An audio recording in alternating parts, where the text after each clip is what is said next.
ಮೊದಲನೇದಾಗಿ ನಮ್ಮೆಲ್ಲರ ಪ್ರೀತಿಯ ಗುರುಗಳಾದಂಥ ಬ್ರಹ್ಮರ್ಷಿ ಪಿತಾಮಹ ಸುಭಾಷ್ ಪತ್ರಿಜಿಯವರಿಗೆ ವಂದಿಸುತ್ತಾ, ಗುರುಮಾತೆ ಸ್ವರ್ಣಮಾಲಾ ಪತ್ರಿಜಿ ಅಮ್ಮನವರನ್ನು ನೆನೆಯುತ್ತಾ, ಈ ಅದ್ಭುತ ಅವಕಾಶವನ್ನು ನೀಡುತ್ತಿರುವ ಮಹಾತರ್ ಬಾಬಾಜಿ ಫೌಂಡೇಶನ್ನ ಎಲ್ಲ ಸದಸ್ಯರಿಗೂ ಹಾಗೂ ಝೂಮ್ನಲ್ಲಿ, ಯೂಟ್ಯೂಬ್ನಲ್ಲಿ ಭಾಗವಹಿಸಿರುವ ಎಲ್ಲ ಆತ್ಮ ಬಂಧುಗಳಿಗೂ ನನ್ನ ಅನಂತಾನಂತ ಪ್ರೀತಿಯ ಪ್ರಣಾಮಗಳು. ಸ್ನೇಹಿತರೆ, ಈ ದಿನದ ಸ್ವಾಧ್ಯಾಯಕ್ಕೆ ತಮ್ಮೆಲ್ಲರಿಗೂ ಆತ್ಮೀಯ ಸ್ವಾಗತ. ಈ ದಿನ ನಾವು ಚರ್ಚೆ ಮಾಡೋಣ ಅಂತ ಅಂದುಕೊಂಡಿರೋ ವಿಷಯ ಯಾವುದಪ್ಪ ಅಂದ್ರೆ, ನಿಜವಾದ ಎಐ ಯಾವುದು? ಈಗೆಲ್ಲಾ ಕಡೆ ಎಐನ ಹಾವಳಿ ಅಲ್ವಾ? ಯಾರನ್ನ ಕೇಳಿದ್ರು ಎಐ ಅಂತಾರೆ. ಮೊಬೈಲ್ ಓಪನ್ ಮಾಡಿದ್ರಂತೂ ಎಲ್ಲಾದ್ರಲ್ಲೂ ಯೂಟ್ಯೂಬ್ ಇರ್ಬೋದು, ಗೂಗಲ್ ಇರ್ಬೋದು, ವಾಟ್ಸಪ್ ಇರ್ಬೋದು, ಶಾರ್ಟ್ಸು, ರೀಲ್ಸು, ಎಲ್ಲಾದ್ರಲ್ಲೂ ಅದರದೇ ಪ್ರಭಾವ, ಅದರದೇ ಕೈಚಳಕ. ಈ ಎಐ ಅಂದ್ರೆ ಕನ್ನಡದಲ್ಲಿ ನಾವು ಕೃತಕ ಬುದ್ಧಿಮತ್ತೆ ಅಂತ ಹೇಳ್ತೀವಿ, ಆರ್ಟಿಫಿಷಿಯಲ್ ಇಂಟೆಲಿಜೆನ್ಸ್ ಅಂತ ಹೇಳ್ತೀವಿ. ಇದು ನಮಗೆ ಒಂದು ರೀತಿ ವರದಾನವಾದ್ರೆ ಶಾಪನೂ ಆಗತ್ತೆ ಅತಿಯಾದ ಬಳಕೆಯಿಂದ. ಮುಂದೆ ಅದರ ಪ್ರಭಾವಗಳು ಹೇಗಿರುತ್ತೆ ಅಂತ ಊಹೆ ಮಾಡ್ಕೊಳಕ್ಕೂ ಆಗೋದಿಲ್ಲ. ಇದು ಕೃತಕವಾಗಿ ಬಂದಿರುವ ಬುದ್ಧಿಮತ್ತೆ, ಕೃತಕವಾಗಿ ಇದೆ. ನಿಜವಾದ ಎಐ ಯಾವುದು ನೋಡೋಣ. ಈಗ ನಾವೆಲ್ಲ ತಿಳ್ಕೊಂಡಿರೋ ಹಾಗೆ ಏನಪ್ಪಾ ಅಂತಂದ್ರೆ, ನಾವೆಲ್ಲ ಮಾತಾಡ್ತಿರ್ತೀವಿ, ಧ್ಯಾನ ಅಂತಂದ್ರೆ ಆತ್ಮದ ಕಡೆಗೆ ಪಯಣ. ಆತ್ಮ ಇರುತ್ತೆ, ಪೂರ್ಣಾತ್ಮ, ಜೀವಾತ್ಮ, ಪರಮಾತ್ಮ, ಏನೇನೋ ಎಲ್ಲ ಚರ್ಚೆ ಮಾಡ್ತಾ ಇರ್ತೀವಿ. ಇದನ್ನೆಲ್ಲ ನಾವು ಹೇಳ್ತೀವಿ ಆಧ್ಯಾತ್ಮಿಕತೆ ಅಂತ ಹೇಳ್ಬಿಡ್ತೀವಿ. ಈ ಆಧ್ಯಾತ್ಮಿಕತೆಗೂ ಒಂದು ವಿವೇಕ ಇರುತ್ತೆ.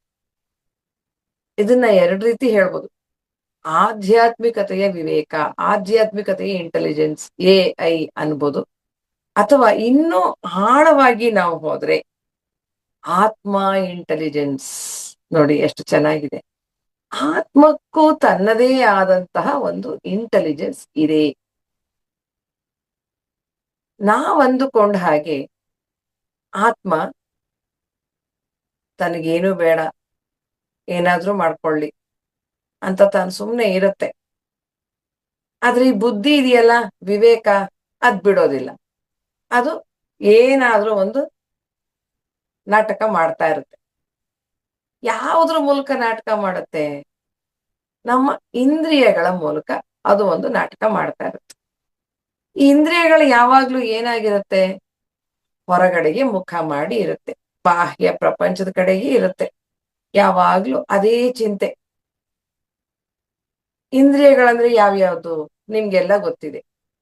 ಪಂಚೇಂದ್ರಿಯಗಳು: ಕಣ್ಣು, ಕಿವಿ, ಮೂಗು, ನಾಲಿಗೆ, ಚರ್ಮ ಅಂತ ಹೇಳ್ತೀವಿ. ಅದರಲ್ಲಿ ಕಣ್ಣೇನ್ ಮಾಡುತ್ತೆ? ನೋಡ್ತಾ ಇರುತ್ತೆ, ಎಲ್ಲವನ್ನು ನೋಡುತ್ತೆ. ಯಾವುದನ್ನ ನೋಡುತ್ತೆ?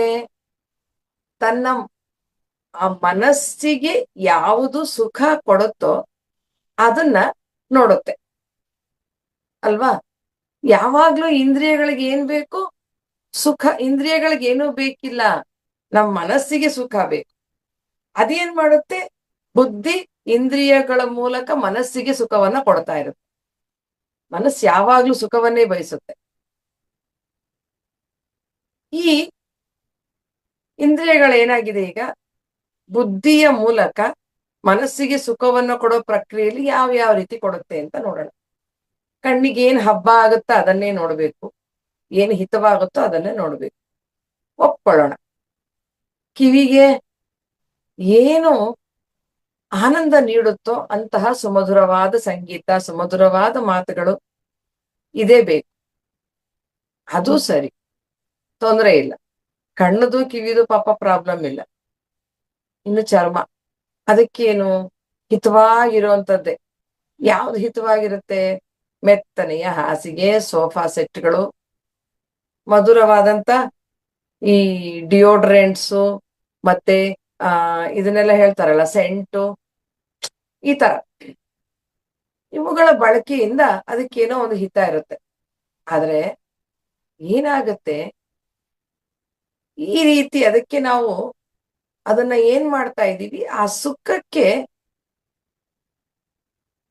ಆ ಸುಖದಲ್ಲಿ ಇರುವ ಆ ಒಂದು ಆ ಭಾವನೆ ಮನಸ್ಸು ನಾನು ಚಟ ಮಾಡ್ಕೊಂಡ್ಬಿಡ್ತಾ ಇದೆ. ಅದೇ ಬೇಕಿವಾಗ. ನೋಡಿ, ನಮ್ಮ ಮನೆಗಳಲ್ಲೇ ನಾವ್ ಎಷ್ಟು ಈ ಚಟಕ್ಕೆ ಬಿದ್ದಿರ್ತೀವಿ ಅಂದ್ರೆ, ಹ್ಯಾಬಿಟ್ ಮಾಡ್ಕೊಂಡ್ಬಿಟ್ಟಿರ್ತೀವಿ, ಅಡಿಕ್ಟ್ ಅಂತ ಹೇಳ್ಬೋದು. ಯಾವಾಗ್ಲೂ ಅದೇ ಸ್ಥಳ ಬೇಕು, ಅದೇ ಮೆತ್ತನೆಯ ಹಾಸಿಗೆ, ಆ ಸೋಫಾ, ಹೀಗೆ ಇರ್ಬೇಕಾಗತ್ತೆ. ಹೌದು, ಇವತ್ತಿನ ಜೀವನ ಶೈಲಿ ಹಾಗೆ ಇದೆ. ಅದಕ್ಕೆ ಪತ್ರಿಜಿಯವ್ರು ಏನ್ ಹೇಳಿದ್ರು, ತಮ್ಮ 18 ಮಾರ್ಗಸೂಚಿ ತತ್ವಗಳಲ್ಲಿ ನಮಗ್ ಕೊಟ್ರು. ಇದನ್ನೆಲ್ಲ ನೀವು ಬ್ರೇಕ್ ಮಾಡ್ಬೇಕು, ಬಿಟ್ಟು ಬರಬೇಕು. ಕೊಟ್ಟು ಅಲ್ಲಿ ಏನ್ ಹೇಳ್ತಾರೆ, ನೀವು ಪ್ರಕೃತಿಯಲ್ಲಿ ಕುಳಿತು ಧ್ಯಾನ ಮಾಡಿ ಅಂತ. ಹೋಯ್ತು, ಸೋಫಾ ಸೆಟ್ ಹೋಯ್ತು, ದಿವಾನ ಹೋಯ್ತು, ಬೆತ್ತನೆಯ ಹಾಸಿಗೆ ಎಲ್ಲ ಹೋಯ್ತು. ಇವಾಗ ಅಲ್ಲಿ ಕುಳಿತುಕೊಂಡು ಧ್ಯಾನ ಮಾಡೋದು ಅಂದ್ರೆ ಏನು, ಕಲ್ಲಿರುತ್ತೆ, ಮಣ್ಣಿರುತ್ತೆ, ಅಲ್ಲಿ ಕುಳಿತುಕೊಂಡು ಧ್ಯಾನ ಮಾಡಿದಾಗ ಏನಾಗುತ್ತೆ, ಅಂತ ಸ್ಥಳಗಳಲ್ಲಿ ಸಹಜವಾಗಿ ಸ್ವಾಭಾವಿಕವಾಗಿ ಈ ವಿಶ್ವ ಪ್ರಾಣಶಕ್ತಿ ಅಂತ ಹೇಳ್ತೀವಿ, ಕಾಸ್ಮಿಕ್ ಎನರ್ಜಿ ಅಂತೀವಲ್ಲ, ಅದು ಹೆಚ್ಚಾಗಿರುತ್ತೆ. ನಾವಲ್ಲಿ ಕುಳಿತುಕೊಂಡಾಗ ಯಾವಾಗ ನಾವು ಆ ಒಂದು ಭೂತತ್ವದ ಜೊತೆ ಸಂಪರ್ಕವನ್ನ ಸಾಧಿಸ್ತೀವಿ ಅಂದ್ರೆ, ನೆಲದ ಮೇಲೆ ಆ ಬರೀ ಕಾಲ್ನಲ್ಲಿ ನಡೆಯುವಂಥದ್ದು, ಅಲ್ಲಿ ಭೂಮಿಯ ಮೇಲೆ ಕುಳಿತುಕೊಳ್ಳುವಂಥದ್ದು, ಮಣ್ಣಿನ ಮೇಲೆ ಹಾಗೆ ಕುಳಿತುಕೊಂಡಾಗ ಏನಾಗುತ್ತೆ, ನಮ್ಮ ಮೂಲಾಧಾರ ಚಕ್ರ ಆಕ್ಟಿವೇಟ್ ಆಗ್ತಾ ಬರುತ್ತೆ. ನಮಗೆ ಹೆಚ್ಚಿನ ಪ್ರಾಣಶಕ್ತಿ ಅನ್ನೋದು ಬರಕ್ಕೆ ಸ್ಟಾರ್ಟ್ ಆಗತ್ತೆ. ಅದಕ್ಕೆ ಪತ್ರಿಜಿಯವ್ರು ನಮ್ಗೆ ಏನ್ ಕೊಟ್ಟಿದ್ದಾರೆ, ಗೋಲ್ಡನ್ ವರ್ಡ್ಸ್ ಅದು. ಆ ಫಾರ್ಮುಲಾಸ್ ಹಾಕೊಂಡ್ಬಿಟ್ರೆ ಸಾಕು, ಇನ್ನೇನು ಬೇಕಾಗಿಲ್ಲ. ಅವರು ಲಕ್ಷಾಂತರ ಪುಸ್ತಕಗಳನ್ನ ಓದ್ಬಿಟ್ಟು ನಮ್ಗೆಲ್ಲ ರೆಡಿ ಟು ಈಟ್ ತರ ಮಾಡ್ಕೊಟ್ಬಿಟ್ಟಿದ್ದಾರೆ. ಪ್ರಕೃತಿಯಲ್ಲಿ ಧ್ಯಾನ ಮಾಡಿ ಅಂದ್ರು, ಬ್ರೇಕ್ ದ ರೊಟೀನ್ ಅಂದ್ರು. ರೊಟೀನ್ ನ ಬ್ರೇಕ್ ಮಾಡ್ಬೇಕು. ಯಾವಾಗ್ಲಿಂದ ನಮಗ್ ಬುದ್ಧಿ ತಿಳಿದಾಗಿಂದ ಏನೇನೋ ಎಲ್ಲ ಕಂಫರ್ಟ್ ಝೋನ್ ಅಂತ ಬಂದ್ಬಿಡುತ್ತೆ. ಅದ್ರಲ್ಲಿ ಇದ್ದೀವಲ್ಲ, ಅದನ್ನ ಬ್ರೇಕ್ ಮಾಡಿ ಬನ್ನಿ, ಬ್ರೇಕ್ ಮಾಡಿ ಬಂದ್ರೆ ನೀವು ಬೆಳಿತೀರಾ ಅಂತ ಹೇಳ್ತಾ ಬರ್ತಾರೆ. ಆಯ್ತು, ಕಣ್ಣು, ಕಿವಿ, ಚರ್ಮ ಆಯ್ತು, ಮೂಗುಂದು, ಅದಕ್ಕೆ ಯಾವಾಗ್ಲೂ ಮಧುರವಾದ ವಾಸನೆ ಬಂತು ಅಂತ ಅಂದ್ರೆ ಅದು ಮೆಸೇಜ್ ಕಳಿಸುತ್ತೆ. ಎಲ್ಲೋ ಒಂದು ಒಳ್ಳೆ ಕಾಫಿ ವಾಸನೆ ಬರ್ತಾ ಇದೆ, ಇಲ್ಲಿ ಯಾವ್ದೋ ಒಳ್ಳೆ ಹೋಟೆಲ್ ಇರ್ಬೇಕು, ನೋಡೋಣ. ಯಾರ ಮನೇಲೋ ಬೋಂಡಾ ಕರಿತಾ ಇದ್ದಾರೆ, ನಮ್ಮ ಮನೇಲೂ ಬೋಂಡಾ ಮಾಡ್ಬೇಕು, ಬೋಂಡಾ ವಾಸನೆ ಬರ್ತಾ ಇದೆ. ಹೀಗೆ ಏನ್ ಮಾಡುತ್ತೆ, ಚಪಲಗಳನ್ನ ಹೆಚ್ಚು ಮಾಡುತ್ತೆ. ನಿಜವಾಗ್ಲೂ ಆಗ ತಿನ್ಬೇಕನ್ನ ಆಸೆಯಾಗ್ಲಿ ಯೋಚನೆಯಾಗ್ಲಿ ನಮ್ಮ ಆತ್ಮಕ್ಕಿರ್ಲಿಲ್ಲ. ಆದ್ರೆ ಮನಸ್ಸು ಏನ್ ಮಾಡ್ತು, ಇಂದ್ರಿಯಗಳ ಮೂಲಕ ಈ ಆಸೆಗಳನ್ನ ಉಂಟು ಮಾಡುವ ಹಾಗೆ ಬುದ್ಧಿಯನ್ನು ಪ್ರಚೋದಿಸುತ್ತೆ. ನೋಡಿ ಎಷ್ಟು ಸೊಗಸಾಗಿದೆ ಈ ಕನೆಕ್ಷನ್. ಈಗೇನಾಯ್ತು, ಆ ಚಪಲಕ್ಕೆ ಬಿದ್ದು ಒಳ್ಳೆ ಬೋಂಡಾ ಬಜ್ಜಿ ಮಾಡ್ಕೊಂಡು ತಿಂತಾ ಇರ್ತೀವಿ. ಒಂದಿನ ಆದ್ರೆ ಪರವಾಗಿಲ್ಲ, ಯಾವಾಗ್ಲೂ ಪದೇ ಪದೇ ಅದು ಚಟ ಆಗೋಗ್ಬಿಡುತ್ತೆ. ಚಟ ಆಗ್ಬಾರ್ದು. ನಾವು ಕೇಳಿದ್ದೇವೆ, ಯಾರ್ಯಾರು ಚಟಗಳನ್ನ ಮಾಡ್ಕೊಂಡ್ರು ಅವರೆಲ್ಲರೂ ರೋಗ ರುಜಿನಗಳಿಗೆ ತುತ್ತಾದ್ರು. ಯಾವುದು ಚಟ ಆಗ್ಬಾರ್ದು. ಅದಕ್ಕೆ ಕೃಷ್ಣ ಕೂಡ ಭಗವದ್ಗೀತೆಯಲ್ಲಿ ಹೇಳ್ತಾನೆ, ಯುಕ್ತಾಹಾರ ವಿಹಾರಸ್ಯ ಯುಕ್ತ ಚೇಷ್ಟಸ್ಯ ಕರ್ಮಸು ಯುಕ್ತ ಸ್ವಪ್ನಾವಬೋಧಸ್ಯ ಯೋಗೋ ಭವತಿ ದುಃಖ ಅಂತ. ಯಾರು ಎಲ್ಲವನ್ನೂ ಹಿತಮಿತವಾಗಿ ಮಾಡ್ತಾ ಬರ್ತಾರೆ ಅವರಿಗೆ ಯಾವುದೇ ದುಃಖಗಳು ಇರೋದಿಲ್ಲ. ಎಲ್ಲ ಪರವಾಗಿಲ್ಲ, ಅಡ್ಜಸ್ಟ್ ಮಾಡ್ಕೊಂಡು ಹೇಗೋ ಗೆಲ್ಲಬಹುದು. ಈಗ ಬರುತ್ತೆ ನೋಡಿ ಮುಖ್ಯವಾದಂತ ಇಂದ್ರಿಯ ಯಾವುದು, ನೀವೆಲ್ಲ ಗೆಸ್ ಮಾಡಿರ್ತೀರ, ನಾಲಿಗೆ, ಬಾಯಿ. ಬಾಯಿ ಕರ್ಮೇಂದ್ರಿಯ ಆಗುತ್ತೆ, ನಾಲಿಗೆ ರುಚಿಯನ್ನ ತಿಳಿಸೋದ್ರಿಂದ ಅದನ್ನ ನಾವು ಪಂಚೇಂದ್ರಿಯಗಳ ಕೆಳಗೆ ಸೇರಿಸ್ಬಿಡ್ತೀವಿ. ನಾಲಿಗೆ ಕೆಲಸ ಏನು, ರುಚಿ ರುಚಿಯಾದ ಆಹಾರವನ್ನ ತಿನ್ನುವಂಥದ್ದು. ಅಷ್ಟೇ ಆಗಿದ್ರೆ ಪರವಾಗಿರ್ಲಿಲ್ಲ, ಏನೋ ತಿನ್ಕೊಂಡ್ಬಿಡು ಅಂತ ಬಿಟ್ಬಿಡ್ಬೋದಾಗಿತ್ತು. ಜೊತೆಗೆ ಇನ್ನೊಂದಿದೆ ಅದಕ್ಕೆ ಕೆಲಸ, ಮಾತನಾಡ ಅಂತದ್ದು. ಈಗ ರುಚಿ ರುಚಿಯಾಗಿ ತಿನ್ನುವಂಥದ್ದು ಏನಾಗುತ್ತೆ, ಒಂದು ಫಸ್ಟು ಸ್ವಲ್ಪ ತಿಂತಾ ಇದ್ದಿದ್ದು ಮತ್ತೆ ಅದು ಪ್ರಾಕ್ಟೀಸ್ ಆಗೋಯ್ತು. ಪ್ರತಿದಿನ ಸಂಜೆ ಬೋಂಡಾ ಬಜ್ಜಿ ಇರ್ಬೇಕು, ಪಾನಿಪುರಿ ಇರ್ಬೇಕು. ಸೊ ಈ ರೀತಿ ಚಟ ಆದಾಗ ಏನಾಗುತ್ತೆ, ಆರೋಗ್ಯದ ಮೇಲೆ ದುಷ್ಪರಿಣಾಮ ಬೀರುತ್ತೆ. ಇಲ್ಲಿ ಆತ್ಮ ಬರುತ್ತೀಗ, ತನ್ನ ಇಂಟೆಲಿಜೆನ್ಸ್ ಅನ್ನ ಉಪಯೋಗಿಸುತ್ತೀಗ. ಅದನ್ನ ಹೇಳ್ತೀವಿ AI ಅಂದ್ರೆ ಆತ್ಮ ಇಂಟೆಲಿಜೆನ್ಸ್ ಅಂತ ಈಗಲೇ ಹೇಳ್ಕೊಂಡ್ಬಿಡೋಣ. ಏನ್ ಮಾಡುತ್ತೆ, ಆತ್ಮದ ಇಂಟೆಲಿಜೆನ್ಸ್, ಆತ್ಮದ ವಿವೇಕ ಏನನ್ನ ಹೇಳುತ್ತೆ, ಯಾರು ವಿವೇಕಿಯಾಗಿರ್ತಾನೆ. ವಿವೇಕ ಅಂದ್ರೆ ಇಲ್ಲಿ ನಾವು ಏನು ಅಂತ ನೋಡೋಣ. ಎಲ್ಲವನ್ನು ಮಧ್ಯ ಮಾರ್ಗದಲ್ಲಿ ಸಂಭಾಳಿಸುವಂತಹ ಒಂದು ವಿವೇಕ. ತಿನ್ಬೇಕು, ಮಿತಿಯಲ್ಲಿ ತಿನ್ಬೇಕು. ಅದಕ್ಕೆ ಒಂದು ಮಾತು ಹೇಳ್ತಾರೆ, ಹಿತ ಬುಕ್ ಋತ ಬುಕ್ ಮಿತ ಬುಕ್ ಅಂತ. ಹಿತವಾದ ಆಹಾರವನ್ನು ಮಿತವಾಗಿ ಆ ಋತುವಿಗೆ ಸಂಬಂಧಿಸಿದ ಆಹಾರವನ್ನ ತಿನ್ನಿ ಅಂತ. ಎಷ್ಟು ಬೇಕೋ ಅಷ್ಟೇ. ಅದಕ್ಕೆ ಒಂದು ಲೆಕ್ಕಾಚಾರ ಇದೆ ನಾವು ಊಟ ಮಾಡ್ಬೇಕಾದ್ರೆ. ಭಗವದ್ಗೀತೆಯಲ್ಲಿ ಕೃಷ್ಣ ಕೂಡ ಇದನ್ನ ಹೇಳ್ತಾನೆ. 6ನೇ ಅಧ್ಯಾಯದ ಧ್ಯಾನ ಯೋಗದಲ್ಲಿ ಇದು ಬರುತ್ತೆ. ಯುಕ್ತಾಹಾರ ವಿಹಾರಸ್ಯ ಅಂತ ಹೇಳದ್ನಲ್ಲ, ಆ ಶ್ಲೋಕದ ವಿವರಣೆಯನ್ನು ಕೊಡುವಾಗ ಹೇಳ್ತಾನೆ, ನಾವು ದೇಹ ಆ ಹೊಟ್ಟೆಯ ಒಂದು ಮುಕ್ಕಾಲು ಭಾಗ ಮಾತ್ರ ಊಟ ಮಾಡ್ಬೇಕು, ಕಾಲ್ ಭಾಗ ಗಾಳಿ ಅಡಗ್ ಬಿಡ್ಬೇಕು ಅಂತ. ಅದೆಲ್ಲ ಮರ್ತೇ ಹೋಗುತ್ತೆ, ಪೂರ್ತಿ ತಿಂದು ಬಿಡ್ತೀವಿ. ರುಚಿಯಾಗಿದೆ ಅಂದ್ರೆ ಇನ್ನೂ ಒಂದು ಹೆಚ್ಚಿಗೆ ಸ್ವಲ್ಪ ಕಂಠಮಟ್ಟ ತಿನ್ನೋದು. ಆದ್ರೆ ಈಗ ನಾವು PSSMಗೆ ಒಂದು ಧ್ಯಾನಿಗಳಾಗಿರೋದ್ರಿಂದ ನಮ್ಮಲ್ಲಿ ಆತ್ಮದ ಇಂಟೆಲಿಜೆನ್ಸ್ ಇದೆ. ಈಗೇನ್ ಮಾಡ್ತೀವಿ, ವಿವೇಕ ಯೂಸ್ ಮಾಡ್ತೀವಿ, ಕಡಿಮೆ ಪ್ರಮಾಣದಲ್ಲಿ ಆಹಾರವನ್ನ ತಿಂತೀವಿ ಅಲ್ವಾ. ಕಡಿಮೆ ಪ್ರಮಾಣದಲ್ಲಿ ಆಹಾರ ತಿನ್ನೋದ್ರಿಂದ ನಮ್ಗೆ ಬಹಳಷ್ಟು ಲಾಭಗಳಿದೆ.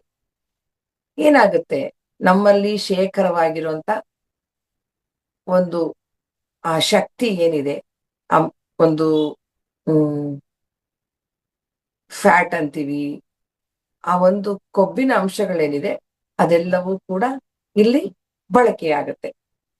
ಅವಾಗ ಏನಾಗುತ್ತೆ, ದೇಹ ಆರೋಗ್ಯವಾಗ್ತಾ ಬರುತ್ತೆ. ಮತ್ತೆ ಇನ್ನೊಂದು ಇದಕ್ಕೆ ಇರುವಂತ ಬೆನಿಫಿಟ್ ಅಂದ್ರೆ, ನಮ್ಗೆ ಧ್ಯಾನ ಅಂದ್ರೆ ಗೊತ್ತಿದೆ, ಬೆಳಗಿನ ಜಾವ ಎದ್ದೇಳ್ಬೇಕು, ಬ್ರಹ್ಮ ಮುಹೂರ್ತದಲ್ಲಿ ಹೇಳ್ತೀವಿ. ಸೊ ರಾತ್ರಿ ಹೊತ್ತು ಕಡಿಮೆ ಆಹಾರ ತಿನ್ನೋದ್ರಿಂದ ನಮ್ಗೆ ಬೆಳಿಗ್ಗೆ ಎದ್ದೇಳೋದು ತುಂಬಾ ಸುಲಭ ಆಗುತ್ತೆ. ಚೆನ್ನಾಗಿ ಊಟ ಮಾಡಿ ನೋಡಿ, ಬೆಳಗ್ಗೆ ಎದ್ದೇಳಕ್ ಆಗಲ್ಲ, ತುಂಬಾ ಕಷ್ಟ ಆಗುತ್ತೆ. ತುಂಬಾ ಜನ ಹೇಳ್ತಾರೆ, ನಾನೆಲ್ಲ ಧ್ಯಾನ ಮಾಡ್ಬೇಕು ಅನ್ಕೊಳ್ತೀನಿ, ಎಲ್ಲ ಮಾಡ್ಬೇಕು, ಆದ್ರೆ ಬೆಳಿಗ್ಗೆ ಎದ್ದೇಳೋದೇ ಆಗೋದಿಲ್ಲ ಮೇಡಮ್, ತುಂಬಾ ಕಷ್ಟ ಆಗುತ್ತೆ ಅಂತ. ಯಾಕೆ, ರಾತ್ರಿ ತಡವಾಗಿ ಚೆನ್ನಾಗಿ ಊಟ ಮಾಡಿರ್ತಾರೆ. ಸೊ ಈ ಒಂದು ವಿವೇಕನ ನಾವು ಬಳಸ್ಬೇಕು. ಎಲ್ಲಿ, ಯಾವಾಗ, ಎಷ್ಟು ಆಹಾರ ತಿನ್ನಬೇಕು. ಮದ್ವೆ ಮನೆಗೆ ಹೋಗ್ತೀವಿ, ತುಂಬಾ ವೆರೈಟೀಸ್ ಮಾಡಿರ್ತಾರೆ. ಚೆನ್ನಾಗಿ ತಿಂದ್ರೆ ಏನಾಯ್ತು, ಅವತ್ತಿನ ದಿನ ಹಾಳಾಯ್ತು. ಒಂದು ದಿನ ನಾವು ಸಾಧನೆಯನ್ನ ಬಿಟ್ವಿ ಅಂದ್ರೂ ಕೂಡ ಎಷ್ಟೋ ಹಿಂದಕ್ಕೆ ಬರ್ತೀವಿ. ಸೊ ಹಾಗಾಗಿ ನಾವು ನಮ್ಮ ಆಹಾರ ವಿಹಾರದ ವಿಷಯದಲ್ಲೂ ಕೂಡ ಎಚ್ಚರವನ್ನ ವಹಿಸ್ಬೇಕು. ಇದು ಆತ್ಮದ ವಿವೇಕನೇ ಇದು. ಹೀಗೆ ನಾವು ರುಚಿಯ ಬಗ್ಗೆ ಎಚ್ಚರ ವಹಿಸಿದ್ವಿ ಅಲ್ವಾ. ಈಗ ಇನ್ನೊಂದು ಕೆಲಸ ಮಾಡುತ್ತಲ್ಲ ನಾಲಿಗೆ, ಮಾತು. ಮಾತು ಅಂದ್ರೆ ಅಷ್ಟು ಪ್ರಿಯ. ಕೆಲವ್ರಿಗೆ ಫೋನ್ ಮಾಡಿದ್ರೆ ಯಾವ ವಿಷಯ ಮಾತಾಡ್ಬೇಕನ್ನೋ ವಿವೇಕ ಇರಲ್ಲ. ನಾವೇನೋ ಒಂದನ್ನ ಕೇಳಕ್ಕೆ ಫೋನ್ ಮಾಡಿದ್ರೆ ಅದಕ್ಕೆ ಸಂಬಂಧ ಇಲ್ಲದೆ ಇರೋ ವಿಷಯಗಳನ್ನೆಲ್ಲ ಗಂಟುಗಟ್ಲೆ ಹೇಳ್ತಾ ಕೂತ್ಕೊಳ್ತಾರೆ. ಸೌಜನ್ಯಕ್ಕೋಸ್ಕರ ನಾವು ಕೇಳಿಸ್ಕೊಳ್ತಾ ಇರ್ಬೇಕು. ಸಮ್ಮವಾಕ್ ಅಂತ ಬುದ್ಧ ಕೂಡ ಅಷ್ಟಾಂಗ ಮಾರ್ಗದಲ್ಲಿ ಹೇಳ್ತಾನೆ. ಸರಿಯಾದ ಮಾತು, ಎಷ್ಟು ಬೇಕೋ ಅಷ್ಟೇ ಹಿತಮಿತವಾದ ಮಾತು, ಸರಿಯಾದ ಸಮಯದಲ್ಲಿ ಸರಿಯಾದ ಮಾತು, ಮಿತವಾದ ಮಾತು ಏನ್ ಮಾಡುತ್ತೆ, ನಮ್ಮ ಶಕ್ತಿಯನ್ನ ಉಳಿಸುತ್ತೆ ಸ್ನೇಹಿತರೆ. ಧ್ಯಾನದಲ್ಲಿ ಶಕ್ತಿ ಗಳಿಸ್ಕೊಂಡಿರ್ತೀವಿ.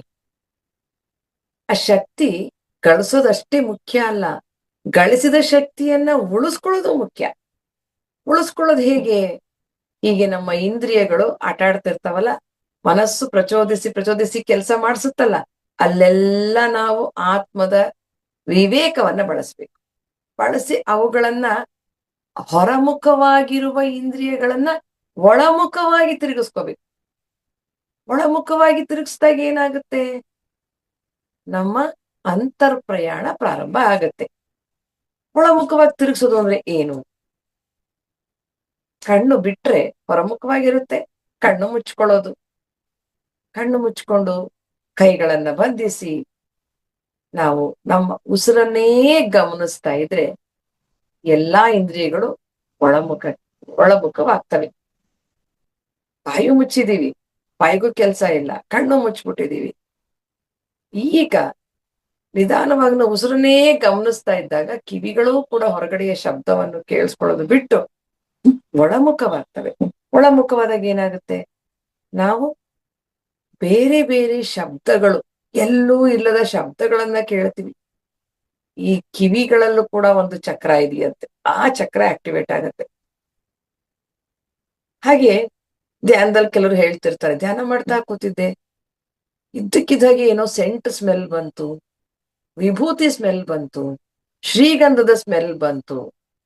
ಕಣ್ಣು ಬಿಟ್ಟು ನೋಡಿದ್ರೆ ಧ್ಯಾನ ಮುಗಿದ ಮೇಲೆ ಯಾರು ಇರ್ಲಿಲ್ಲ, ಏನು ಇರ್ಲಿಲ್ಲ, ಹೇಗ್ ಬಂತು?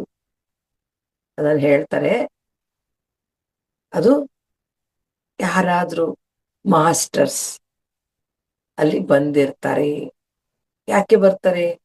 ಧ್ಯಾನ ಮಾಡುವಾಗ ಎಲ್ಲ ಕಡೆಯೂ ಅವರು ಬರ್ತಾರೆ. ಆದ್ರೆ ಅದನ್ನ ಗಮನಿಸುವ, ಗುರುತಿಸುವ ವಿವೇಕ ನಮಗಿರ್ಬೇಕು. ನಮಗೆ ಅಂದ್ರೆ ನಮ್ಮ ಆತ್ಮಕ್ಕೆ. ನಾವ್ ಅದಕ್ಕೆ ಸ್ಪೇಸ್ ಕೊಟ್ರೆ ತಾನೆ ಅದು ಆಕ್ಟಿವ್ ಆಗೋದು. ತನ್ನ ಇಂಟೆಲಿಜೆನ್ಸ್ ಅನ್ನ ಯೂಸ್ ಮಾಡಿ ಇದನ್ನೆಲ್ಲ ಗುರುತಿಸಿ ನಮಗೆ ಹೇಳತ್ತೆ. ಹೀಗೆ ಅದು ಆಕ್ಟಿವೇಟ್ ಆಗತ್ತೆ. ಈ ಕಾರಣದಿಂದ ನಾವು ಮಾತಿನ ಬಗ್ಗೆ, ಆಲೋಚನೆಗಳ ಬಗ್ಗೆ, ಅದಾದ್ಮೇಲೆ ಬರ್ತೀನಿ. ಈಗ ಮಾತು ಅನ್ನುವಾಗ ಪತ್ರಿಜಿಯವರು ನಮ್ಗೆ ವಾಕ್ಕ್ಷೇತ್ರ ಕೊಟ್ರು ನೋಡಿ. ಅದನ್ನ ಸ್ಟಡಿ ಮಾಡ್ಬೇಕು, ತುಂಬಾ ಚೆನ್ನಾಗಿರುತ್ತೆ. ನಾವು ಯಾವಾಗ ಏನೇನ್ ಮಾತಾಡ್ತೀವಿ, ಎಷ್ಟು ಮಾತಾಡ್ತೀವಿ ಅಂತ. ಜೀಸಸ್ ಒಂದ್ ಕಡೆ ಹೇಳ್ತಾರೆ, ನಿಮ್ ಬಾಯಿಯೊಳಗೆ ಏನ್ ಹೋದ್ರೂ ಪರವಾಗಿಲ್ಲಪ್ಪ, ಏನಾದ್ರೂ ತಿನ್ನಿ, ನೋ ಪ್ರಾಬ್ಲಮ್. ದೇಹದ ಮೇಲೆ ಅದ್ರ ಪ್ರಭಾವ ಬೀರುತ್ತೆ ಅಷ್ಟೇ. ಸ್ವಲ್ಪ ಏನೋ ಕಾಯಿಲೆ ಬರ್ಬೋದು, ಅದು ಇದು ಬರ್ಬೋದು, ಆಮೇಲೆ ಹಂಗೆ ಧ್ಯಾನ ಮಾಡ್ತಾ ವಾಸಿ ಆಗುತ್ತೆ, ನೋ ಪ್ರಾಬ್ಲಮ್ ಅಂತ ದೊಡ್ಡದೇನಲ್ಲ. ಆದರೆ ನಿಮ್ಮ ಬಾಯಿಯಿಂದ ಹೊರಗಡೆ ಬರುತ್ತಲ್ಲ ಅಮೃತ ವಾಕ್ಯಗಳು, ಅದು ಪ್ರಾಬ್ಲಮ್. ಅಂದ್ರೆ ಏನೇನೋ ಮಾತಾಡಿದ್ರೆ ಅದು ಪ್ರಾಬ್ಲಮ್ ಆಗ್ಬಿಡುತ್ತೆ. ಅಲ್ಲಿ ವಿವೇಕ ಇರ್ಬೇಕು. ನಾನೇನ್ ಮಾತಾಡ್ತಿದ್ದೀನಿ, ಎಷ್ಟು ಮಾತಾಡ್ತಿದ್ದೀನಿ. ಯಾವಾಗ ನಾವು ಹಳಿ ತಪ್ತೀವಿ ಹೇಳಿ? ಕೋಪ ಬಂದಾಗ ನಾವು ನಮ್ಮನ್ನ ಮರ್ತು ಬಿಟ್ಟು ಮಾತಾಡ್ಬಿಟ್ಟು. ಕೋಪ ಯಾಕೆ ಬರುತ್ತೆ? ನನಗೂ ಕೋಪ ಇದೆ, ಯಾಕೆ ಹಿಂಗ್ ಕೋಪ ಬರುತ್ತೆ ಅಂತ ನಾನು ಒಂದ್ ಸ್ವಲ್ಪ ಅನಾಲಿಸಿಸ್ ಮಾಡ್ತಾ, ಸೆಲ್ಫ್ ಅನಾಲಿಸಿಸ್ ಜಾಸ್ತಿ ಮಾಡ್ತಾ ಇರ್ತೀನಿ ನಾನು. ನನ್ನ ವರ್ತನೆಗಳು, ನನ್ನ ಮಾತು, ನಡವಳಿಕೆಗಳು ಏನಾದ್ರೂ ಆಗ್ತಾ ಇದ್ದಾಗ ಅದ್ರ ಬಗ್ಗೆ ನಾವು ಅನಾಲಿಸಿಸ್ ಮಾಡ್ಕೋಬೇಕು. ಇದನ್ನೇ ಸೆಲ್ಫ್ ಇಂಟ್ರೋಸ್ಪೆಕ್ಷನ್ ಅಂತೀವಿ, ಆತ್ಮಾವಲೋಕನ. ಪ್ರತಿ ದಿನ, ಪ್ರತಿ ಕ್ಷಣ ನಡಿಬೇಕು ಸ್ನೇಹಿತರೆ. ಕೋಪ ಯಾಕೆ ಬರುತ್ತೆ ಅಂತ ನಾನು ಯೋಚನೆ ಮಾಡಿದ್ರೆ ಅದಕ್ಕೆ ಬಂದ ಉತ್ತರ ಏನಪ್ಪಾ ಅಂದ್ರೆ, ಅಹಂಕಾರ. ಎಲ್ಲಿ ಅಹಂಕಾರ ಇರುತ್ತೆ ಆವಾಗ ಕೋಪ ಬರುತ್ತಂತೆ. ನಾನು ಒಂದು ಪುಸ್ತಕದಲ್ಲಿ ಕೂಡ ಓದ್ದೆ. ಯಾಕೆ ಕೋಪಕ್ಕೂ ಅಹಂಕಾರಕ್ಕೂ ಏನ್ ಸಂಬಂಧ? ಕೋಪ ಬರೋದು ಯಾವಾಗ? ನಮ್ಮ ನಿರೀಕ್ಷೆಗಳಲ್ಲಿ ನೆರವೇರದೆ ಇದ್ದಾಗ. ನಾವ್ ಏನೋ ಅಂದ್ಕೊಂಡಿರ್ತೀವಿ, ಅದ್ರಲ್ಲಿ ಆಗಿಲ್ಲ ಅಂದ್ರೆ ಕೋಪ ಬರುತ್ತೆ. ಅಥವಾ ನಮ್ಗೆ ಏನೋ ಅನ್ಸಿರುತ್ತೆ, ಅದಕ್ಕೆ ಸರಿಯಾದ ಅಭಿಪ್ರಾಯ ಅಲ್ಲಿ ಸಿಕ್ಲಿಲ್ಲ ಅಂದ್ರೆ ಕೋಪ ಬರುತ್ತೆ. ಅಂದ್ರೆ ನನ್ನ ಅಭಿಪ್ರಾಯವೇ ಸರಿ, ನನ್ನ ನಿಲುವೇ ಸರಿ, ನನಗೆ ಮರ್ಯಾದೆ ಕಡಿಮೆ ಆಯ್ತು, ನನ್ನ ಮಾತಿಗೆ ಬೆಲೆ ಕಡಿಮೆ ಆಯ್ತು, ನನ್ನನ್ನು ಯಾರೋ ಗುರುತಿಸ್ಲಿಲ್ಲ, ನನ್ನ ಒಂದು ವಾದವನ್ನು ಯಾರೂ ಒಪ್ಲಿಲ್ಲ ಅಂದ್ರೆ ನಾನು ನಾನು ನಾನು ನನ್ನದು ನನ್ನದು ನನ್ನದು ಅಂತ ಇದೆ ನೋಡಿ. ಅಲ್ಲಿ ಇದೆ ನನ್ನ ಅಹಂಕಾರ.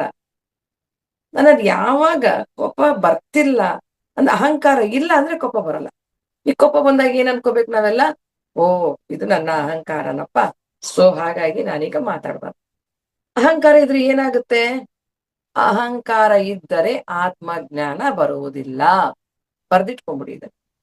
ನಮ್ಗೆ ಎಲ್ಲೆಲ್ಲಿ ಅಹಂಕಾರ ಬರುತ್ತೆ ಇರುತ್ತೆ ಅಂದ್ರೆ ನಾವ್ ಅನ್ಕೊಂಡಿರ್ತೀವಿ ಅಹಂಕಾರ ಅಂದ್ರೆ ದುರಹಂಕಾರ ತೋರ್ಸೋದು, ಏನೋ ಯಾರಿಗೋ ದುರಹಂಕಾರದಲ್ಲಿ ಮಾತನಾಡೋದು, ಬೈಯೋದು, ಇದನ್ನ ಅಹಂಕಾರ ಅಂತ ಅನ್ಕೊಂಡಿದೀವಿ. ತುಂಬಾ ದುಡ್ಡು ದೌಲತ್ತು ದರ್ಪ ತೋರ್ಸಿದ್ರೆ ಅಹಂಕಾರ ಅಂತ ಇಲ್ಲ. ಎಲ್ಲರಿಗೂ ಅಹಂಕಾರ ಅನ್ನೋದು ಇರುತ್ತೆ, ನಮ್ಮಲ್ಲಿದೆ. ನೋಡ್ಕೋಬೇಕು ನಮ್ಮನ್ನ ನಾವು. ಈ ಅಹಂಕಾರದ ರೂಪಗಳು ಯಾವ್ಯಾವ ರೀತಿ ಇರುತ್ತೆ, ಯಾವ್ಯಾವ ರೀತಿ ಅದು ಎಕ್ಸ್‌ಪ್ರೆಸ್ ಆಗುತ್ತೆ ಅಂತ ನೋಡಿದ್ರೆ, ಮೊದಲನೇದಾಗಿ ಕೋಪ, ನಂತರ ದ್ವೇಷ. ಯಾರ ಬಗ್ಗೆನೂ ದ್ವೇಷ ಇದೆ ಅಂದ್ರೆ ಅದು ನಮ್ಮ ಅಹಂಕಾರ ಅಂತ ಅನ್ಕೊಂಡ್ಬಿಡೋಣ. ಯಾಕೆ ಯಾಕೆ ದ್ವೇಷಿಸ್ತೀವಿ ಹೇಳಿ? ಅವ್ರು ಸರಿ ಇಲ್ಲ, ನಾನೇ ಸರಿ, ಇದೇ ಬರೋದು. ಅವರೆಲ್ಲರೂ ತಪ್ಪು, ನಂದೇ ಸರಿ, ಇದು ಬಂದಾಗ್ಲೇ ದ್ವೇಷ ಬರೋದು. ಅವ್ರು ನಾನು ಏನೋ ಅಂದ್ಬಿಟ್ರು, ನನಗೆ ಅವಮಾನ ಆಯ್ತು. ಅವಮಾನ ಆಗೋದಂದ್ರೇನು? ನನ್ನಲ್ಲಿ ಅಹಂಕಾರ ಇದ್ರೇನೆ ನನಗೆ ಭಾವನೆ ಬರೋದು, ಅವಮಾನ ಆಗ್ತಾ ಇದೆ, ಅವಮಾನ ಅಂತ ಅನ್ನೋದು. ನನ್ನಲ್ಲಿ ವಿನಯ ಇದ್ಬಿಡ್ಲಿ, ಯಾರಾದ್ರೂ ನಾನು ಅಂದಾಗ ಅನ್ಕೊಂಡು ಹೋಗ್ಬಿಡ್ತೀವಿ. ಅದೇ ನನ್ನಲ್ಲಿ ಅಹಂ ಇದ್ದಾಗ, ಅಯ್ಯೋ ನಾನೇನು, ನನ್ ಲೆವೆಲ್ ಏನು, ನನ್ ಮರ್ಯಾದೆ ಏನಾಯ್ತು, ಎಲ್ಲರ ಎದುರಿಗೆ ಹಿಂಗ್ ಮಾತಾಡ್ಬಿಟ್ರು, ಹೀಗ್ ಅಂದ್ಬಿಟ್ರು. ಸೊ ಅವ್ರನ್ನ ದ್ವೇಷಿಸ್ಬೇಕು. ಅವ್ರ ಬಗ್ಗೆ ನಾನ್ ಮತ್ತೆ ಅವ್ರನ್ನ ಸಿಕ್ಕಿದ್ರು ಮಾತಾಡ್ಸ್ಬಾರ್ದು, ಅವ್ರನ್ನ ದೂರ ಇಡ್ಬೇಕು. ಅವ್ರಿಗೆ ನಾನು ಒಂದ್ ದಿನ ಇದೇ ರೀತಿ ಅವ್ರಿಗೆ ನಾನು ಮಾಡ್ಬೇಕು. ಇದೆಲ್ಲಾ ಕ್ಯಾಲ್ಕುಲೇಷನ್ಸ್ ಯಾರು ಮಾಡ್ತಾ ಇರುತ್ತೆ? ಬುದ್ಧಿ ಮಾಡ್ತಾ ಇರುತ್ತೆ. ಅಯ್ಯೋ ಸೋಲ್ ಒಪ್ಕೋಬೇಡ, ನೀನೇನ್ ಕಮ್ಮಿ ಇಲ್ಲ, ನೀನ್ ಯಾಕೆ ಹಿಂಗ್ ಮಾಡ್ತೀಯ? ಸೊ ಎಲ್ಲಿದು ಅಹಂನಿಂದ ಬರುವಂತಹ ಒಂದು ಭಾವನೆಗಳು. ಆಮೇಲೆ ಮತ್ಸರ, ಹೊಟ್ಟೆ ಕಿಚ್ಚು. ಯಾಕೆ? ನಂದೇ ಸರಿ, ನಾನೇ ಚೆನ್ನಾಗಿರೋದು, ನನ್ನನ್ ಬಿಟ್ಟು ಅವ್ರನ್ನ ಚೆನ್ನಾಗಿದ್ದಾರೆ ಅಂತ ಹೊಗಳ್ಬಿಟ್ರು. ಅವ್ರದ್ದು ಆ ಎಲ್ಲ ಮನೆ ಚೆನ್ನಾಗಿದೆ ಅಂದ್ಬಿಟ್ರು, ಅವರ ಸೆಷನ್ ಚೆನ್ನಾಗಿದೆ ಅಂದ್ರು, ಅವ್ರದ್ದೆಲ್ಲ ಹೊಗಳ್ತಿದ್ರೆ ನನ್ ಹೊಗಳ್ತಿಲ್ಲ. ಹೊಟ್ಟೆ ಕಿಚ್ಚು ಬರೋದಕ್ಕೆ ಶುರುವಾಯ್ತು. ಯಾಕೆ ಹೊಟ್ಟೆ ಕಿಚ್ಚು ಬರ್ತಿದೆ? ನಾನು ನನ್ನದು ನೋಡ್ಕೊಳ್ಳಿ, ಎಲ್ಲಾ ಕಡೆ ಇದೇ ಬರ್ತಾ ಇದೆ. ಸೊ ಇದು ಕೂಡ ಅಹಂಕಾರನೇ. ವಾದಿಸೋದು, ಆರ್ಗ್ಯೂ ಮಾಡ್ತಾ ಇರ್ತಾರೆ, ಏನ್ ಹೇಳಿದ್ರು ಒಪ್ಪಲ್ಲ. ನಿಜವಾಗ್ಲೂ ಹೇಳ್ತೀನಿ, ನಮ್ ಹತ್ರ ನಿಮ್ ಹತ್ರ ನನ್ನ ಹತ್ರ ಇಲ್ಲ. ನಿಜವಾದ ಸರಿಯಾದ ಪಾಯಿಂಟ್ ಇದೆ ಅಂತಾನೆ ಇಟ್ಕೊಳ್ಳೋಣ. ಇದ್ಮೇಲೆ ನಾವೇ ಅದಕ್ಕೆ ವಾದ ಮಾಡಕ್ ಹೋಗ್ಬೇಕು? ಅವ್ರನ್ನ ಯಾಕೆ ನಾವ್ ಒಪ್ಪಿಸ್ಬೇಕು, ಮೆಚ್ಚಿಸ್ಬೇಕು? ನನಗ್ ಗೊತ್ತಲ್ವಾ ಅವ್ರು ಹೇಳ್ತಿದ್ದಾರೆ, ಅವ್ರು ಹೇಳಿದ್ದು ನನ್ನ ಮನಸ್ಸಿಗೆ ಸರಿಯಲ್ಲ ಅಂತ ಅನ್ನಿಸ್ತಾ ಇದೆ. ಆಯ್ತು, ಒಂದ್ ಮಾತು ಹೇಳೋದು ಅಷ್ಟೇ, ಬಿಟ್ಬಿಡೋಣ. ಅವರಿಗೆ ಆ ಜ್ಞಾನ ಪಡ್ಕೋಬೇಕು ಅನ್ನೋದು ಇಲ್ಲ. ಸೊ ಅದಕ್ಕೆ ಅವ್ರದೇ ಸರಿ ಅಂತ ಇದ್ದಾರೆ, ಬಿಟ್ಬಿಡೋದು. ಅವಾಗ ಏನಾಗುತ್ತೆ? ಸಮಯ ಬಂದಾಗ ಅವ್ರಿಗೆ ರಿಯಲೈಸ್ ಆಗುತ್ತೆ. ಅಲ್ಲಿವರೆಗೂ ನಾವು ತಾಳ್ಮೆಯಿಂದ ಇರ್ಬೇಕು. ನಮ್ಮ ವಾದವನ್ನ ನಾವಲ್ಲಿ ಮಣ್ಸಕ್ ಹೋಗ್ಬಾರ್ದು. ನಾವು ಮಣ್ಸಿದ್ರೆ ಏನಾಯ್ತು? ಅಲ್ಲಿ ನಮ್ಮ ಅಹಂಕಾರ ಬರುತ್ತೆ. ಕೊನೆಗೆ ಏನಾಗುತ್ತೆ? ವಾದ ಪ್ರತಿವಾದ ಸೋಲೋದೇ ಇಲ್ಲ. ಗಂಡ ಹೆಂಡತಿ ಮಧ್ಯೆ, ಮಕ್ಕಳ ತಂದೆ ಮಕ್ಕಳ ಮಧ್ಯೆ, ಅತ್ತೆ ಸೊಸೆಯರ ಮಧ್ಯೆ, ಸ್ನೇಹಿತರ ಮಧ್ಯೆ ವಾದ ವಿವಾದಗಳು ನಡೀತಾ ಇರುತ್ತೆ. ಎಲ್ಲೂ ಸೋಲು ಒಪ್ಕೊಳಕ್ ತಯಾರಿಲ್ಲ. ಯಾಕೆ? ನನ್ನ ಅಹಂ ಮುಂದೆ ಬರ್ತಾ ಇದೆ. ಸ್ನೇಹಿತರೆ, ಅಹಮ್ಮನ್ನ ಬಿಡೋದು ನಮ್ಮ ಆಧ್ಯಾತ್ಮಿಕ ಸಾಧನೆಯಲ್ಲಿ ಬಹಳ ಮುಖ್ಯವಾದ ಅಂಶ. ಚೆಕ್ ಮಾಡ್ಕೊಳ್ಳಿ, ಇವತ್ತೇ ಲಿಸ್ಟ್ ಮಾಡ್ಕೊಳ್ಳಿ, ಯಾವ ಗುಣಗಳು ನಿಮ್ಮಲ್ಲಿ ನಿಮ್ಮ ಅಹಮ್ಮನ್ನ ವ್ಯಕ್ತ ಮಾಡ್ತಾ ಇದೆ ಅಂತ. ಮತ್ತೆ ಇನ್ನೊಬ್ಬರಿಗೆ ಕಿರುಕುಳ ಕೊಡುವಂಥದ್ದು, ಜಗಳ ಆಡುವಂಥದ್ದು. ಜಗಳ ಅಂದ್ರೆ ವಾದ ಪ್ರತಿವಾದ, ಜಗಳ ಅದು ಒಂದೇ ಆಯ್ತು. ಬೈಯೋದು, ಕಿರ್ಚಾಡೋದು, ಜೋರಾಗಿ ಕಿರ್ಚೋದು, ನಂದೇ ಸರಿ ಅಂತ. ನಮ್ಮ ಅಹಂಕಾರ ಇದ್ರೇನೆ ಇವೆಲ್ಲವೂ ವ್ಯಕ್ತವಾಗತ್ತೆ. ಹಾಗಾಗಿ ಇದು ನಮ್ಮ ವಾಕ್ಕ್ಷೇತ್ರಕ್ಕೆ ಅನ್ವಯಿಸುತ್ತೆ. ವಾಕ್ಕ್ಷೇತ್ರ ಅಂದ್ರೆ ಯಾವುದು ಬಂತು? ನಾಲಿಗೆ. ಹೀಗೆ ಇಲ್ಲಿ ನಾವು ಮಾತಿನ ಬಗ್ಗೆ ಬಹಳ ಎಚ್ಚರಿಕೆಯನ್ನ ವಹಿಸ್ಬೇಕು. ನಮ್ಗೆ ಸಮಸ್ಯೆಗಳು ತಂದು ಕೊಡೋದೇ ಈ ನಾಲಿಗೆ. ಯಾವುದೋ ಒಂದು ಮಾತು ಆಡಿದ್ದು ತಕ್ಷಣ ಅದು ಎಷ್ಟೆಲ್ಲಾ ಸಮಸ್ಯೆಗಳನ್ನ, ರಾತಾಂತಗಳನ್ನ ಉಂಟು ಮಾಡಿಬಿಡುತ್ತೆ. ಆದ್ರಿಂದ ಮೌನವಾಗಿರೋದು ಬಹಳ ಒಳ್ಳೇದು. ಜೊತೆಗೆ ಕೇಳಿಸ್ಕೊಳ್ಳೋದು. ಕೇಳಿಸ್ಕೊಳ್ಳದೆ ಇರೋದು ಬಹಳ ಇದೆ ನಮ್ಮಲ್ಲಿ. ನಮ್ಮವರು ಬಹಳ ಜನ ಇದ್ದಾರೆ. ಯಾರಾದ್ರೂ ಏನಾದ್ರೂ ಮಾತಾಡ್ತಿದ್ದಾಗ ಮಧ್ಯೆ ಬಾಯಿ ಹಾಕಿ ತನ್ನದನ್ನ ತಾವು ಮಂಡ್ಸಕ್ ಹೋಗುವಂತ ಸ್ವಭಾವ.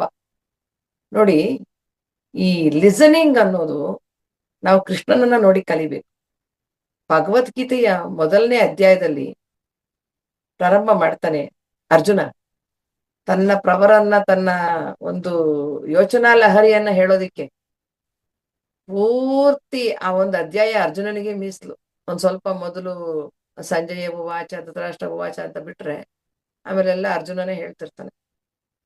ಎಷ್ಟು ಹೇಳ್ತಾನೆ ಹೇಳ್ತಾನೆ ಹೇಳ್ತಾನೆ ಎಲ್ಲಾ ಹೇಳೋವರೆಗೂ ಕೃಷ್ಣ ಒಂದೂ ಮಾತಾಡಲ್ಲ. 42 ಶ್ಲೋಕ, 12 ಶ್ಲೋಕ ಮೊದಲು ಹೋಗ್ಬೋದು. ನಂತರ ಇವನಿಗೆ ಬಹಳಷ್ಟು ಶೇರ್ ಬರುತ್ತೆ ಆ ಅಧ್ಯಾಯದಲ್ಲಿ. ಒಂದೂ ಮಾತಾಡಲ್ಲ. ಆ ನಂತರ 2ನೇ ಅಧ್ಯಾಯದಲ್ಲಿ ಪ್ರಾರಂಭ ಮಾಡ್ತಾನೆ ಕೃಷ್ಣ. ಅಷ್ಟು ತಾಳ್ಮೆ, ಅಷ್ಟು ಆಲಿಸುವಿಕೆ, ಲಿಸನಿಂಗ್. ನಮ್ಗೆ ಲಿಸನ್ ಮಾಡೋದ್ರಿಂದ ಬಹಳಷ್ಟು ಬೆನಿಫಿಟ್ಸ್ ಇದೆ ಸ್ನೇಹಿತರೆ. ಒಂದು, ಪೂರ್ತಿಯಾಗಿ ನಾವು ಅವ್ರ ವಿಷಯ ಕೇಳಿಸ್ಕೊಂಡ್ರೆ ಏನಾಗುತ್ತೆ, ಒಂದೊಂದು ಬಾರಿ ನಾವು ಮಾತಾಡೋದು ಕಮ್ಮಿ ಆಗುತ್ತೆ. ಮಧ್ಯೆ ಬಾಯಿ ಹಾಕೋದ್ರಿಂದ ನಾವು ಅವರಿಂದ ಬಹಳಷ್ಟು ವಿಷಯಗಳನ್ನ ಪಡ್ಕೊಳ್ಳೋದು ಕಟ್ ಆಗತ್ತೆ.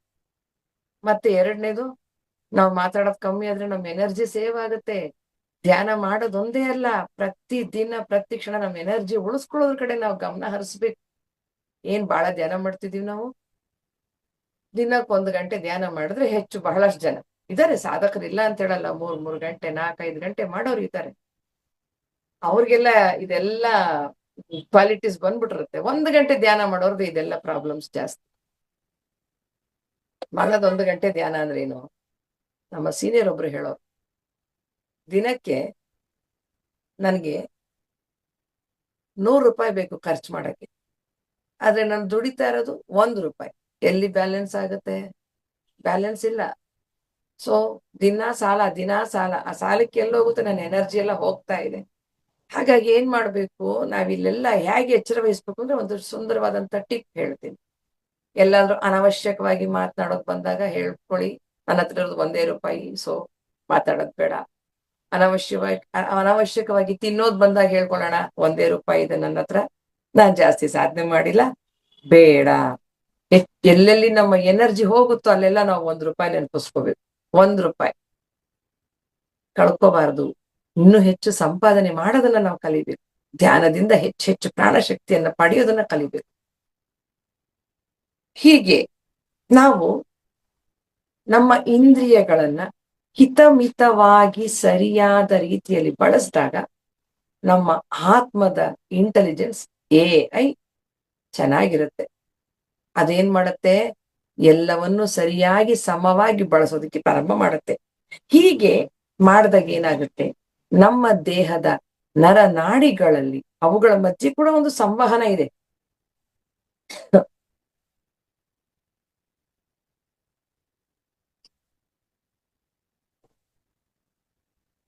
ಆ ಸಂವಹನ ಸರಿಯಾಗಿ ನಡೆದು ಈ ಟ್ರಾನ್ಸ್ಮಿಷನ್ ಅಂತೀವಿ, ಎನರ್ಜಿ ಟ್ರಾನ್ಸ್ಮಿಷನ್ ಸರಿಯಾಗಿ ಆಗುತ್ತೆ.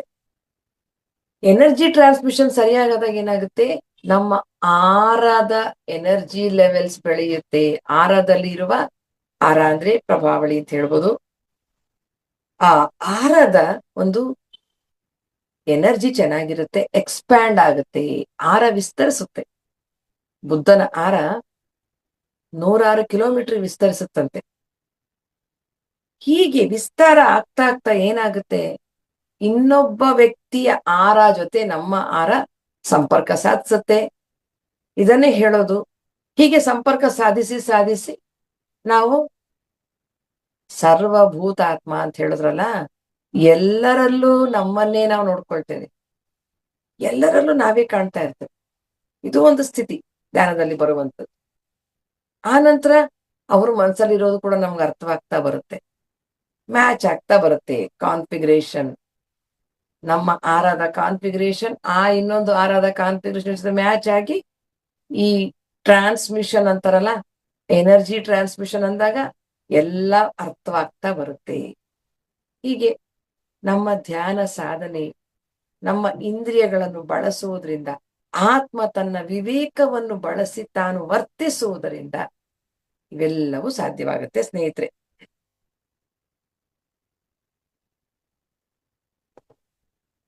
ಆತ್ಮದ ವಿವೇಕ ಅಂದ್ರೆ, ಆತ್ಮದ ಇಂಟೆಲಿಜೆನ್ಸ್ ಅಂದ್ರೆ ಏನೇನಿರುತ್ತೆ ಅಲ್ಲಿ, ವಿವೇಕ ನೋಡಿದ್ವಿ, ಬುದ್ಧಿ. ಅದಕ್ಕೆ ನೋಡಿ, ನಾವು ಆ ಶ್ರೀರಾಮಚಂದ್ರನ ಬಗ್ಗೆ ಹೇಳುವಾಗ ಹೇಳ್ತೀವಿ, ಅವನಿಗೆ ಬುದ್ಧಿಮಾನ್, ವೀರ್ಯವಾನ್, ಗುಣವಾನ್, ಶಕ್ತಿಮಾನ್, ಹೀಗೆ ಎಷ್ಟೊಂದು ಗುಣಗಳನ್ನ ಅಲ್ಲಿ ಅನ್ವಯಿಸ್ತೇವೆ. ಯಾಕೆ? ಆತ ಯಾವಾಗ್ಲೂ ವಿವೇಕಿಯಾಗಿರ್ತಾ ಇದ್ದ, ವೀರ್ಯವಂತನಾಗಿದ್ದ, ಶಕ್ತಿವಂತನಾಗಿದ್ದ, ಬುದ್ಧಿವಂತನಾಗಿದ್ದ, ಗುಣವಂತನಾಗಿದ್ದ. ಗುಣ ಅಂತಂದ್ರೆ ಯಾರನ್ನೂ ನೋಯಿಸದ ಗುಣ.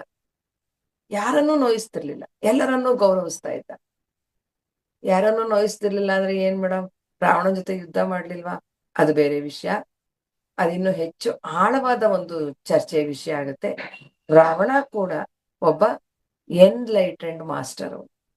ಆತ ಒಬ್ಬ ಸಾಕ್ಷಾತ್ಕಾರ ಹೊಂದಿದಂತ ಒಬ್ಬ ವಿವೇಕಿಯಾದಂತ ಒಬ್ಬ ಪುರುಷ.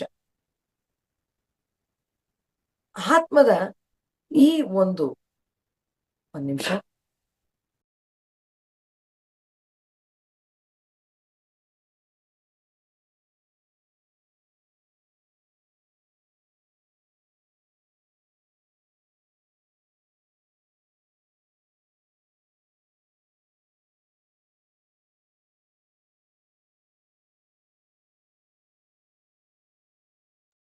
ರಾಮ ಯಾವಾಗ್ಲೂ ವಿವೇಕದಿಂದ ನಡ್ಕೊಳ್ತಾ ಇರ್ತಾನೆ ಪ್ರತಿಯೊಂದು ಸಂದರ್ಭದಲ್ಲೂ ಕೂಡ. ಆತ ತನ್ನನ್ನ ತಾನು ಸಮರ್ಪಿಸ್ಕೊಂಡ್ಬಿಟ್ಟಿದ್ದಾನೆ ತನಗೆ. ಆತ್ಮಜ್ಞಾನದ ಸಾಧನೆಯಲ್ಲಿ ಆತ ಬಹಳ ಮೇಲ್ಪಂಕ್ತಿಯನ್ನ ಸಾಧಿಸ್ತಾನೆ. ಹೀಗಾಗಿ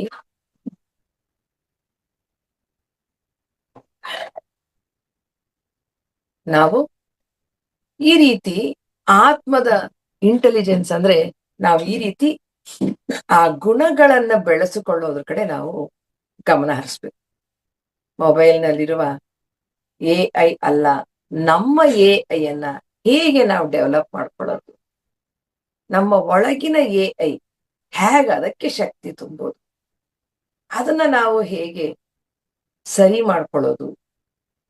ಎಲ್ಲಾ ರಂಗದಲ್ಲೂ ಎ ಇದೆ. ಈಗ ನಾವು ಎ ಅನ್ನ ನಮ್ಮ ದೇಹದಲ್ಲಿ, ನಮ್ಮ ಒಳಗಡೆ, ನಮ್ಮ ಇಂದ್ರಿಯಗಳಲ್ಲಿ ಎಲ್ಲ ಕಡೆ ಹೇಗೆ ಅನ್ವಯಿಸಿಕೊಂಡು ಸಮೀಕರಣಗೊಳಿಸ್ಕೋಬೇಕು.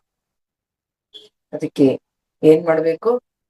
ನಾವೆಲ್ಲರೂ ಧ್ಯಾನಸ್ಥರಾಗಬೇಕು. ಧ್ಯಾನದಲ್ಲಿ ಕುಳಿತುಕೊಂಡು ಹೆಚ್ಚೆಚ್ಚು ಧ್ಯಾನ ಮಾಡ್ತಾ ಮಾಡ್ತಾ ಮಾಡ್ತಾ ಈ ಹೊರಮುಖವಾಗಿರುವ ಇಂದ್ರಿಯಗಳನ್ನ ಒಳಮುಖವಾಗಿಸಬಹುದು. ಒಳಮುಖವಾಗಿಸಿದ್ರೆ ಏನು? ನಮ್ಮ ಈ ಕಣ್ಣುಗಳು ಹೊರಗಡೆ ನೋಡ್ತಾ ಇದೆ. ಕಣ್ಣು ಮುಚ್ಚಿದಾಗ ನಮ್ಮ ಮೂರನೇ ಕಣ್ಣು ತೆರೆದುಕೊಳ್ಳುತ್ತೆ. ಅದು ಒಳಗಿನ ಒಂದು ಲೋಕವನ್ನ ತೋರಿಸುವಂತಹ ಅಂತರ್ ನೇತ್ರಗಳು ಅಂತ ಕರೀತಾರೆ, ಜ್ಞಾನ ಚಕ್ಷುಗಳು ಅಂತಾರೆ, ದಿವ್ಯ ನೇತ್ರಗಳು, ಅದು ತೆರೆದುಕೊಳ್ಳುತ್ತೆ. ಹೀಗೆ ನಾವು ಆತ್ಮದ ಒಂದು ವಿವೇಕವನ್ನ ಆತ್ಮ ಇಂಟೆಲಿಜೆನ್ಸ್ ಮೂಲಕ ನಾವು ತಿಳ್ಕೋಬಹುದು.